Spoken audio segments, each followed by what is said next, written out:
구원 뭐라고 생각하세요? 천국 가는 거죠. 이렇게 이해하는 것 사람도 있는 반면에 누군가는 네, 안녕하세요. 비아 프렌즈 장민혁입니다. 안녕하세요. 비아의 이것저것 황윤아입니다. 그래서 원래 비아 언박싱은 비아의 신간을 소개하는 코너인데 오늘은 좀 특별하게 구간이라고 해야 되나요? 시리즈를 뭔가 정리를 해야 될 것 같아요. 우리가 중점이 많아. 비아 리언박싱. 리언박싱? 네. 네, 오늘은 비아의 언박싱이 아니라 비아 리언박싱을 준비해봤습니다. 그래서 새로 나온 책이 아니라 기존에 나왔던 책을 다시 한번 언박싱 형식으로 다뤄보는 코너인데요. 오늘 준비한 책은 마커스 보그의 그리스도교 신앙을 말하다입니다. 저 이 책 진짜 좋아하는데 네. 효자 상품이죠. 이 책이 제가 듣기로 4세를 찍었다고. 네, 이게 또 리언박싱을 하는데 네네. 그냥 아무거나 갖고 와가지고 짠 이렇게 하면 또 당위가 없잖아요. 이번에 4세를 찍는 기념으로 다시 소개를 해드리게 됐습니다. 아마 제가 비아를 처음 알게 된 것도 거의 이 책이었던 것 같아요. 신학교 2학년 때였나? 약간 한참 신입병, 신학생병에 걸리는데 이 책이 중요한 역할을 해주는. 나쁜 책 아닌가요? 저는 이 책이 매운맛이라고 표현되는 거에 대해서는 사실 개인적으로 조금 이견이 있어요. 이거는 어떤 매운맛이라기보다 지금까지 어떤 개인이 가지고 있는 자신의 신앙, 그리고 특히 그 안에 있는 어떤 언어를 새롭게 해석할 수 있는 어떤 어휘사전이라고 저는 생각하거든요. 그러니까 원래 의미를 하나밖에 몰랐는데 이제 그걸 다르게 해석할 수 있는 방식을 제안하는 책이다라고 이해하시면, 그러니까 내 사고를 확장시켜주는 책이다. 저는 이렇게 이해하는 게 개인적으로는 좀 더 긍정적이지 않나라는 생각을 합니다. 그럼 이 책도 제안들 시리즈였나요? 네, 이것도 제안들 시리즈고요. 사실은 이 책을 갖고 계신 분이 계실 건데 이렇게 안 생긴 버전을 갖고 계실 수도 있어요. 얘보다 조금 크고요.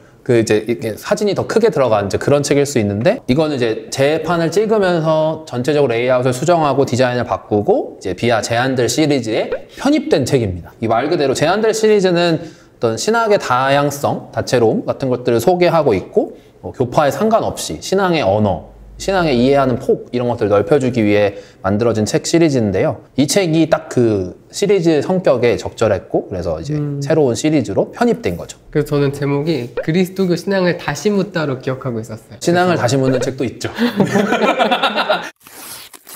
이제 본격적으로 내용을 한번 살펴보도록 할게요. 그래서 마커스 보그 누구인지 좀 소개해 주시면 좋을 것 같아요. 네, 뭐 제가 주절주절 떠드는 것보다 날개에 있는 이야기를 조금 간추려서 하는 게 좋을 것 같아요. 1942년생 신약학자이자 성공의 신학자, 옥스퍼드 대학교 맨스필드 컬리지에서 석사와 박사를 받았다. 성공의 평신도로서 오레곤 트리니티 대성당 캐넌 신학자로 활동하다가 2015년 세상을 떠났다. 캐넌 신학자라는 표현을 잘 모르실 수도 있는데요. 캐넌이라는 게 정경 그런 의미잖아요. 비슷하게 이해하시면 돼요. 이 사람이 말하는 게 공신력을 가진다. 약간 이렇게 이해하시면 되게 간단하게. 기준이 되는 신학자. 그렇죠. 네. 그리고 예수 세미나의 주요 구성원이었으며 성서와 신학 대중화에 힘쓴 저술가. 자신의 입장에 갇히지 않고 다른 입장에 선 학자들과 적극적으로 대화한 신학자, 평신도의 신앙 성숙에 관심을 기울인 선생으로 기억된다. 이 정도면 충분히 소개가 될 것 같습니다. 이분의 특징은 말 그대로 이 소개글에도 잠깐 나왔지만 그리스도교 이야기를 그리스도교의 언어가 아닌 것으로도 할 수 있음을 보여줘요. 왜 교회 안에서는 계속 교회의 언어를 사용해서 교회를 말하잖아요. 근데 그게 바깥 사람 듣기에는 뭐라는 거야가 되거든요. 영어 하는 사람들이 우리한테 와가지고 백날 말해봐야 못 알아듣잖아요. 그치. 마찬가지예요. 바깥 사람들은, 이제 바깥 사람이라고 말하면 좀 그런가요? 그러니까 어떤 그리스도교 신앙의 언어를 잘 모르는 사람, 그러니까 우리의 문법과 어휘를 모르는 사람은 그 얘기를 백날 떠들어봐야 그래서 그 말이 맞는 건가? 라고 이야기하는데요. 보그는 지금까지 누구나에게 통용되는 언어로 그리스도교 신앙을 설명하는 거에 굉장히 특화되어 있다 라고 저는 생각하고, 이 책도 그런 의미에서 되게 받아들이기가 어렵지 않습니다. 이 책을 충격적이라고 말하는 사람들의 특징은 다 그리스도인이다. 바깥 사람들은 이게 충격적이지 않아요. 생각보다 상식적이거든요. 기독교인이 아닌 분들이 이 책을 읽으면 기독교에 대한 오해를 오히려 좀 해소하는 데 도움이 될 것 같아요. 네. 내가 알던 교회랑 좀 다른데 맞습니다. 이런 느낌. 그리스도인들이 읽으면 시험에 들고요.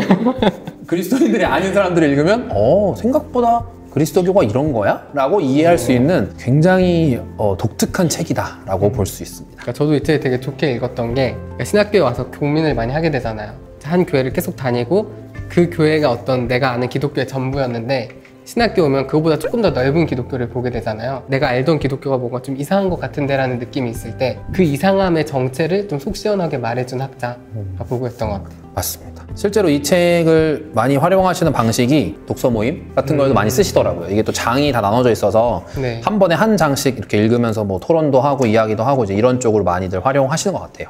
그러기에도 되게 좋은 책이고요. 구성도 그렇게 돼 있습니다. 그러니까 이 책에는 그 각 장마다 생각해보기, 그러니까 끝날 때 생각해보기 부분이 있어요. 그래서 이걸 통해서 같이 이야기를 나눌 수 있도록 질문도 좀 제시돼 있고요. 어떤 내용이 담겨 있는지 조금 소개해 주시면 좋을 것 같아요. 일단 이 책에 부제가 있어요. 왜 신앙의 언어는 그 힘을 잃었는가인데 부제에서 느낌이 오시나요? 네, 어떤 언어. 그쵸. 네. 그러니까 우리가 구원 이렇게 말하면 구원 뭐라고 생각하세요? 천국 가는 것 같아요. 이렇게 이해하는 것 사람도 있는 반면에 누군가는 구원, 뭔가 나의 상태가 바뀌어서 이런 되게 다양한 의미를 갖고 있단 말이에요. 실제로 그리스도교가 말하는 구원, 그리고 우리가 이해할 수 있는 방법들은 무엇인가, 이제 이런 것들을 설명하는 거예요. 그래서 이 책의 차례는 처음에 이 책의 목적을 조금 설명하는 이야기가 나오고, 그 다음에 구원, 성서, 하나님, 성품, 예수, 죽음, 부활, 인간, 자비, 그리고 죄, 용서, 용서, 성절, 거듭남, 유한, 신성, 성령, 행복, 자비, 천국, 신과 함의 죄, 죄한, 죄, 그리고 결론, 이렇게 돼 있습니다. 제목들을 보시면 사실 우리가 되게 쉽게 통용하는 말이에요. 뭐 네. 하느님의 자비가 여러분께, 하느님의 자비가 뭔지는 몰라요, 사실. 각자의 생각이 다 달라요. 그쵸. 그런데 우리는 그 말이 내가 표현한 그 말과 상대가 나와 같은 이해를 갖고 있을 거라고 생각하는 거죠.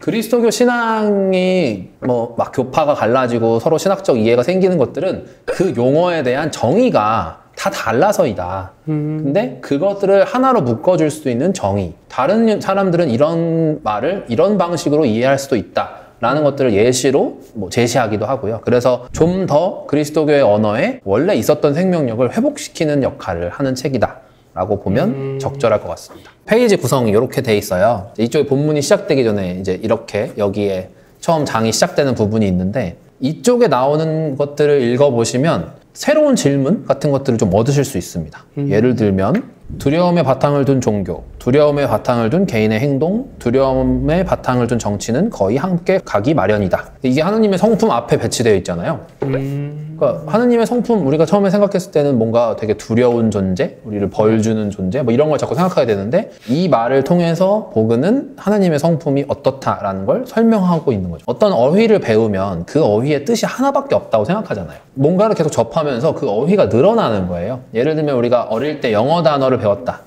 FALL, fall을 배웠다. 가을로 배운 사람도 있고 떨어지다로 배운 사람도 있어요. 근데 각자가 한 개씩밖에 알고 있지 않다면 같은 단어를 써도 전혀 다른 말을 하게 된다는 거예요.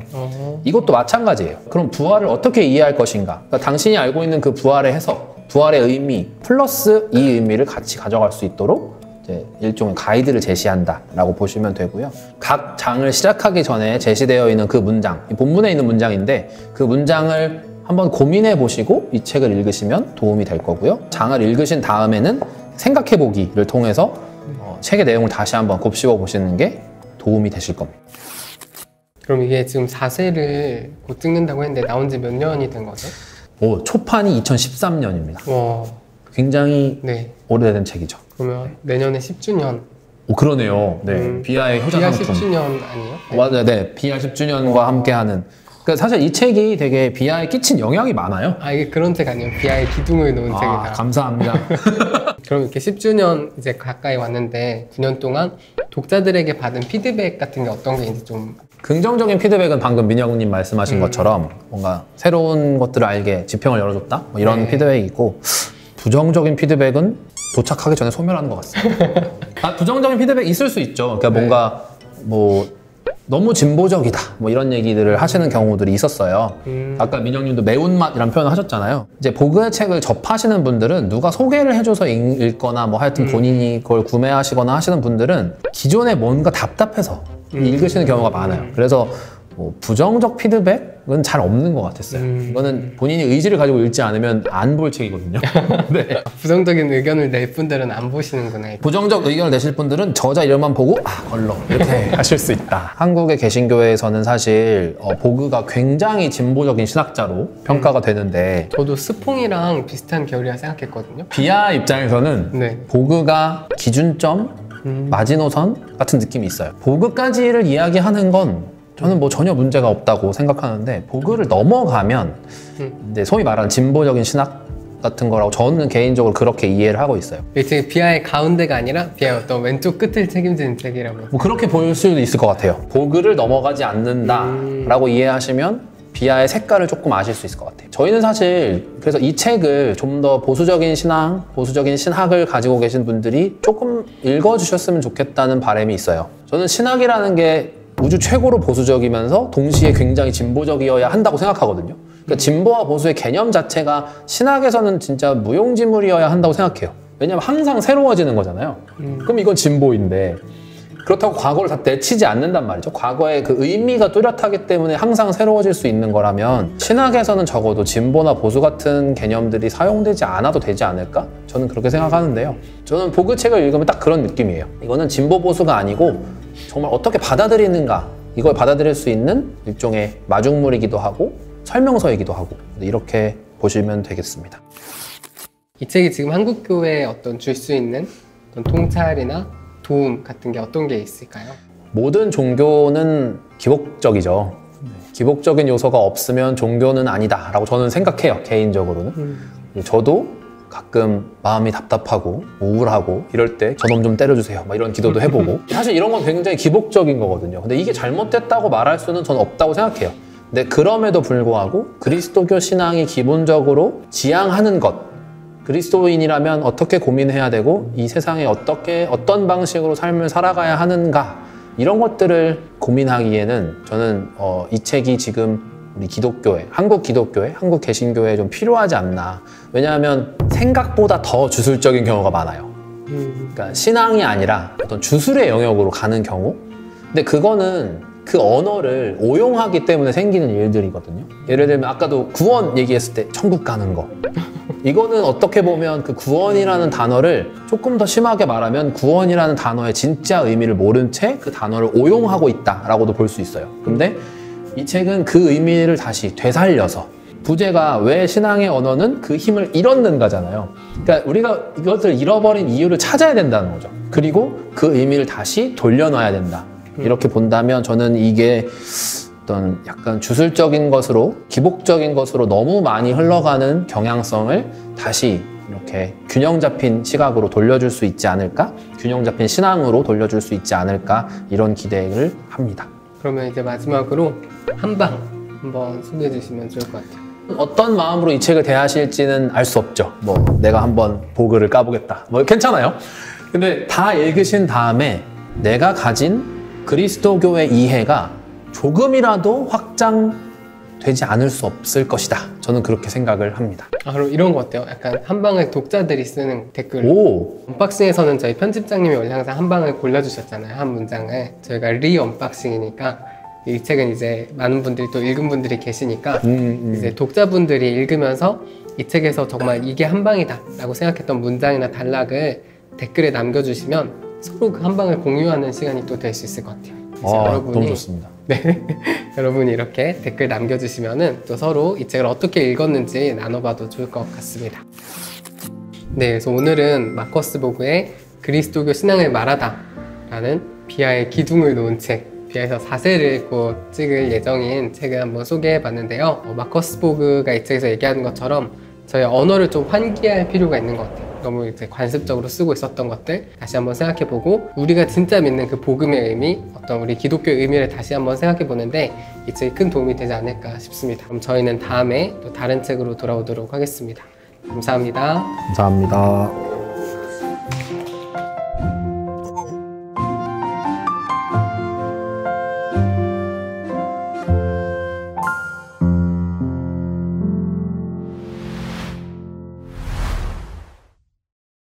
한방 댓글 달렸는데 책 한 권 다 나오고 막 이러면